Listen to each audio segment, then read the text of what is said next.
Hi, I'm Bodie Pendus, and I have an issue. My post is rotted out because the people who built this did raise it up off the concrete slab by an inch according to that mount. But what they did is did a wraparound and lowered it all the way to the ground. So all that wraparound wicked up the moisture into here and rotted my post. Today I'm going to show you how we're going to fix this.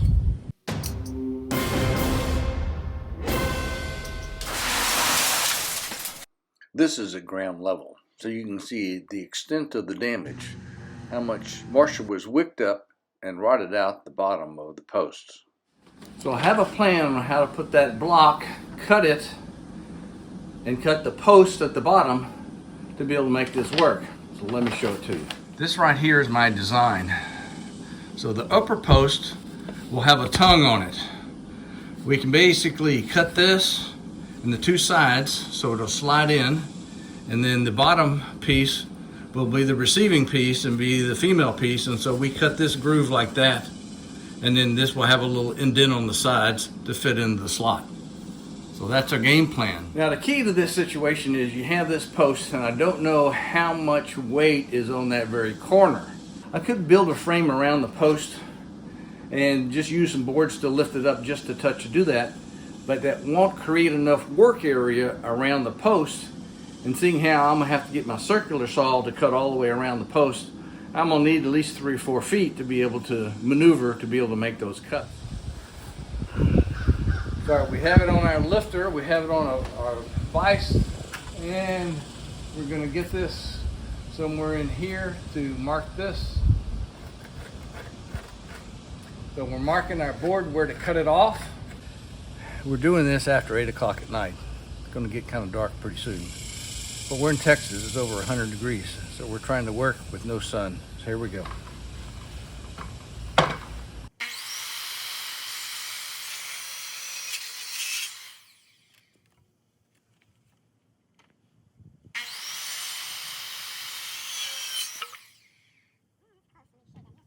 All right, now let's see if it fits to our specifications.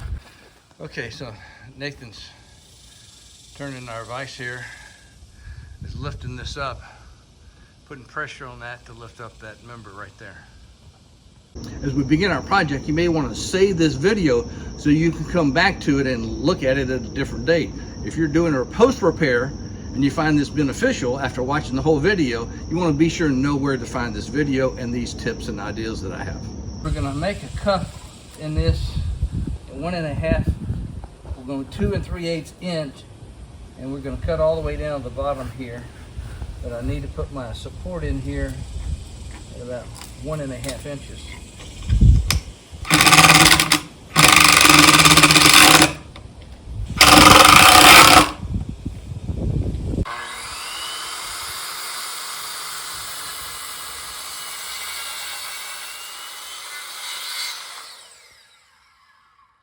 So that's the first cut in each side, and we're going to have to do multiple cuts to get this thing where we can chip it out and have a tongue in the middle.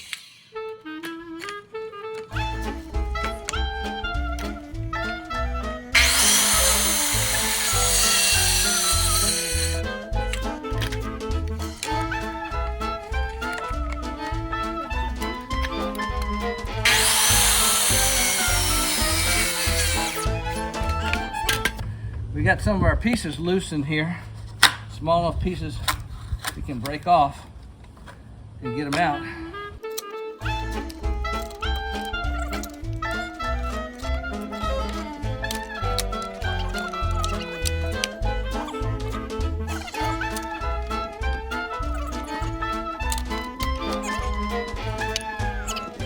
All right, now it's the next morning and we can see a little bit better. See how we've done on our post down here. So we have a little bit of issue on the tongue portion of it, be rotted on this side. So we'll have to continue our cutting to see if this is gonna work or if we're gonna have to extend this some. I'm gonna leave you a link down below for the items that I think would be helpful in completing this project for this bench, for this post repair. One's going to be a scissor lift. You can get a scissor lift for about 20 bucks. It'll lift several thousand pounds.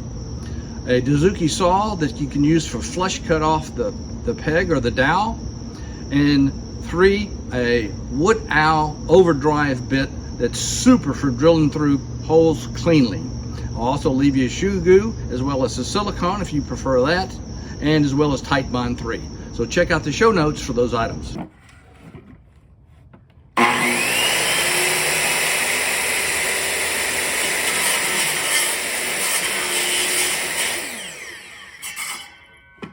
This part here, I want to extend down 3 inches. I'm going to cut this off, but it's still pretty solidly connected there. So I'm trying to break this out with a chisel, see if I can get this without chipping out the wood there. So after 3 inches, then we'll want to come in here, cut this all the way across, because that's all the long we need that to be. So began the process of just chipping this out with my chisel. I had a couple of sharp chisels, and I had kerf marks that were the 2 3/8 inch depth. So I had a little guideline that helped me know how far I needed to chip back and get it nice and smooth. So while it just took a little bit, it was an easy task to do.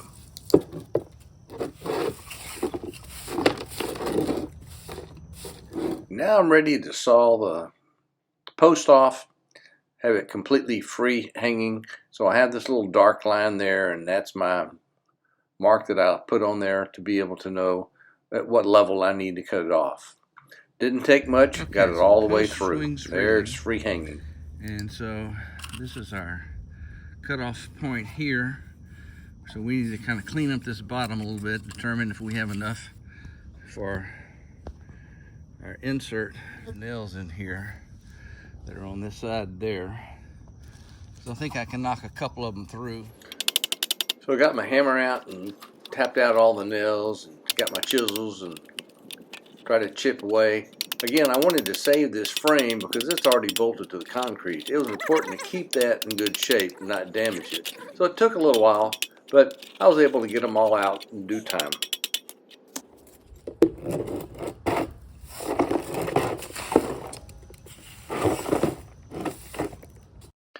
Because the post had so much rod at the very bottom of it, I elected to cut 2 more inches off of it.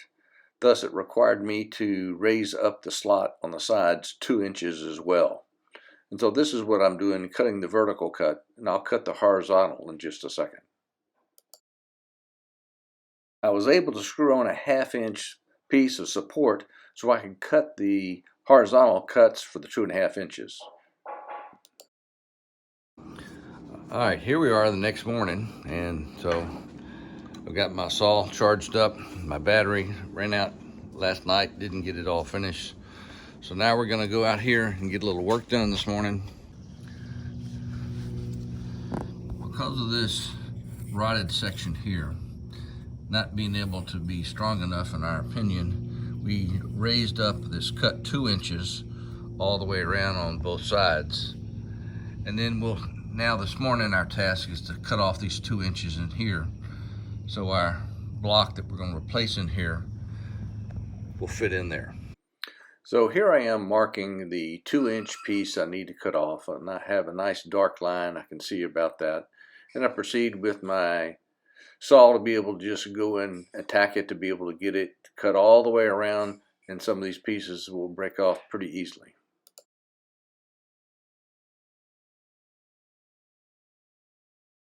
All right, so the next step is to be able to mark this block that's going to be the repair to fit into the bottom of our groove. So we have a couple of particular measurements. So you can see this is a little bit longer than that, and this is going to come up 1 inch off the ground. So that allows me to be able to cut both ends of this to get a clean surface for our mounting. So what I'm going to do first is I'm going to cut here on the bandsaw and cut a flat top all the way across. Knowing that I'll still have this inch to work with on the bottom, we'll fine tune that for the fit when we get ready. One cut on the bandsaw to make a nice smooth top. So I have my replacement piece here, and I'm lining it up equal on the sides so I can mark these edges right here so I can cut those. So this distance from here to there is 2 3/8. So I've set my fence 2 3/8 from the saw blade, and the distance from this stop block to here is 3 inches. That's going to be my depth control. So I'll push it into here to be able to make that cut.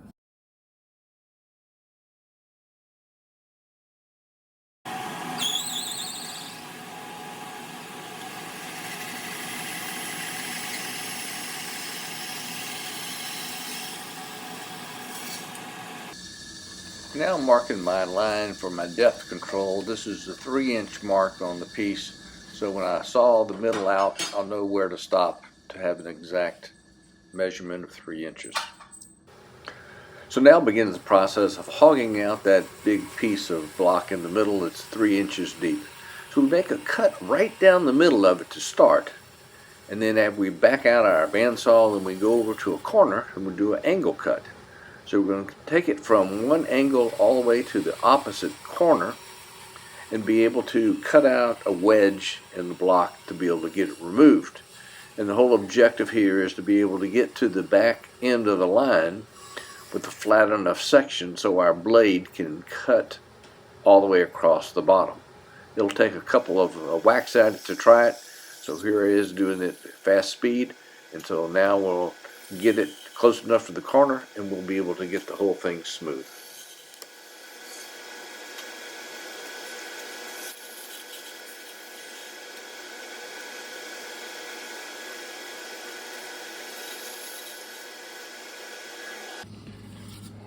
You see we have our line. We've been able to hog out everything coming the other way. So I move the fence over so I can cut this last little bit.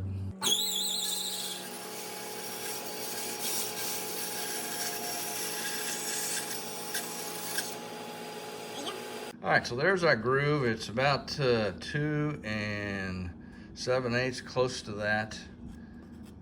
So we're gonna see the 3-inch depth. We're right on the money on the 3-inch as far as depth. So I got the test fit in here to see how this fits in. We can't put it in because I don't have the bottom cut to the precise measurement, but that appears to be real close. And so it's a matter of whether we shave the inside of this or the inside of our tongue to make that fit. So it's just a matter of little minor adjustments. Because I have this crack in here and it runs to the center, about to the pith, I'm going to put some Tight Bond 3, which is waterproof wood glue, in here just for a little security's sake, because I can always tell that this thing is gonna have an issue if I don't attempt to get something in here to stabilize this. This will take a couple of different pourings to be able to get this to go in, so this will take a while to seep in, so I'm only gonna record this first part and I'll come back and show you what it looks like after we got it all soaked in. I have to mark this area here to cut that, to be able to cut this groove right in here. So I'm electing to cut a groove rather than cut that off.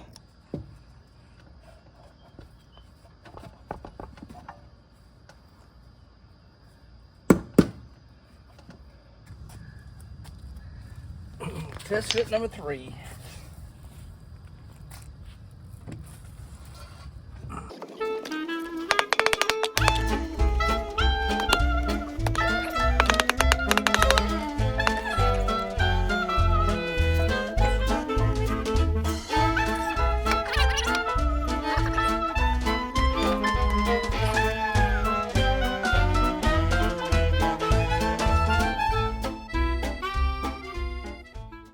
All right, our test fit is successful. We have a gap here and here and there, and that's because when we lower this down, it has room for this to settle and come down on top of that. And that was the reason we had that little gap there. So now we're going to take off the test fit and we're going to coat the bottom to prevent it from absorbing any moisture. Now this is the most important step. Of all the things you can do to prevent this from absorbing moisture is to put a barrier on here. And the barrier, sometimes people will use paint. Sometimes they'll use other sorts of finishes. I'm going to use shoe goo. It's a plastic rubberized coating that goes on clear, and you put it thick or as thin as you want. And this thing I've used on my tennis shoes for years, and it's absolutely great. You can see it's nice and thick. And so we're going to try to get out as much as we can here. We're going to spread it about to have a coating on here. And that'll prevent it from wicking up any moisture.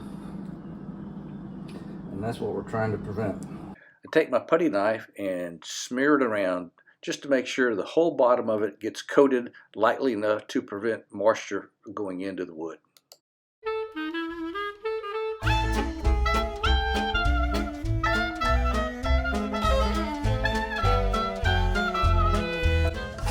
Patch is in.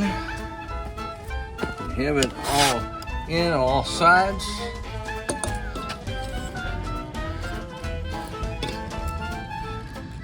We have a level.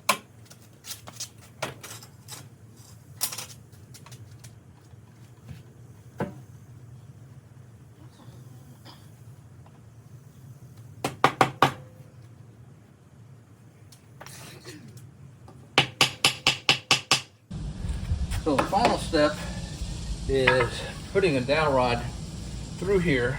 We'll put one on each side, staggered so they don't interfere with each other.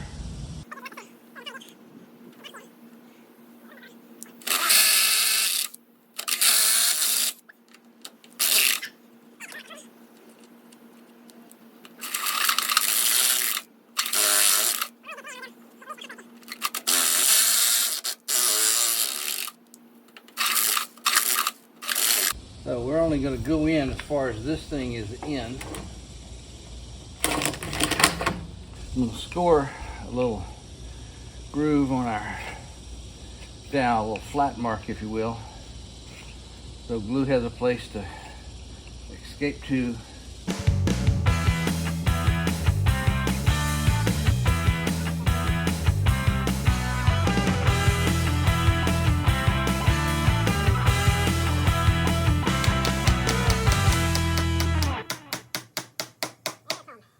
And just like the first dowel I put in, I drill a hole in the other side with my wonderful Owl Overdrive bit. I scrape a little flat spot, glue it up, and hammer it home. All there's left to do is cut the dowels flush, add a few nails to the bottom plate, and we're done. There you have it. One post repaired. Good to go.